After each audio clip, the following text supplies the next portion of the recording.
and I'll recognize myself first.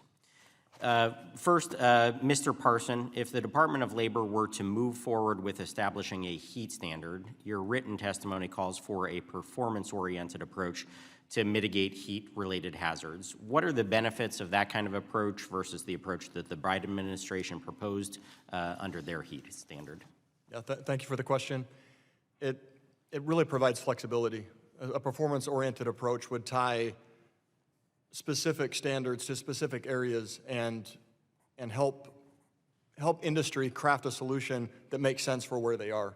And so an overall standard sets it up really to fail, and the record keeping associated with it and the time taken to administer it would almost be impossible.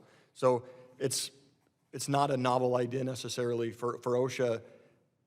Most employers take great care in looking after heat exhaustion of their employees as it is. And so a real local performance-based approach makes a lot more sense.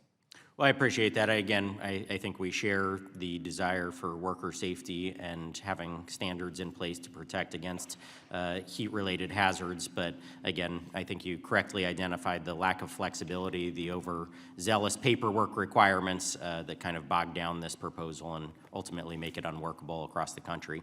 Mr. Tresselt, in your written testimony, you highlight the benefits of putting a federal tree care standard in place. Those benefits would likely extend to employers, employees, and even OSHA compliance and safety officers conducting inspections or helping with compliance assistance efforts.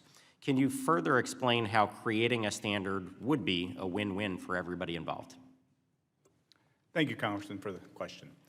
The standard, as you know, in our industry, it's very hazardous. We have a lot of things going on. We have many workplace problems.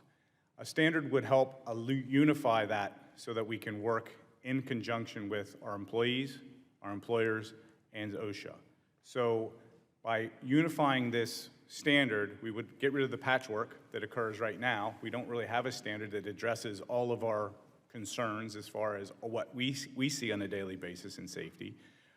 I know in my business we have a lot of concerns because if we had an OSHA inspection, we might be called out on things that might not pertain to exactly what we're doing, and we might be doing something that's completely safe under the Z133, but may not be a standard that's already in the OSHA rule. So unifying this would help us protect our workers. It would help employers have a guideline on how to help their workers, and it would give all the citation or the OSHA people a clear picture of what we're doing and judge us on that, not on a standard that wouldn't reflect what we actually do out in the workplace.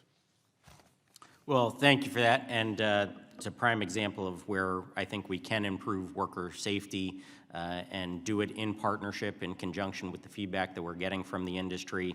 It's been a missed opportunity, I think, for a long time that administrations in the past have talked about it, ultimately been unsuccessful in doing that. And in the last administration, my opinion is they were, again, because of their overreach and focus on things that OSHA should not have been doing, they were missing the actual opportunity to protect and improve worker safety in an industry like yours. So thank you for that. Final question goes to Ms. Watson. Your background includes decades of experience with home builders. Can you speak to the elements of the Biden proposed heat rule that would have had a significant impact on the construction industry? Thank you for the question. Yes, the elements of that rule that would affect home building industry, residential construction, actually all construction when you think about it. You've got to have a written heat plan if you have 10 or more employees on the job site. Most residential home builders do not have that many employees.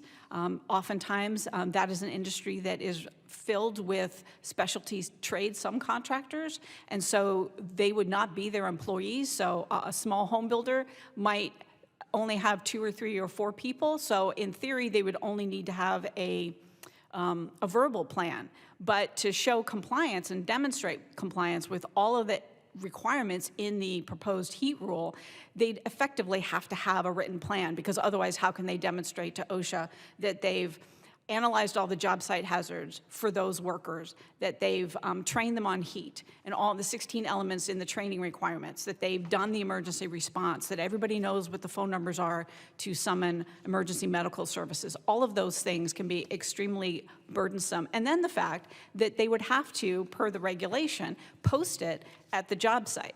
And if they don't have to have a written plan per the proposed regulation, how are they going to post something that isn't required to be written? And appreciate your feedback there. Housing affordability is a critically important issue for so many people all across the country. And we hear time and time again that one of the things impeding home building is the amount of regulations, just the pile of regulations that make it difficult for them to operate.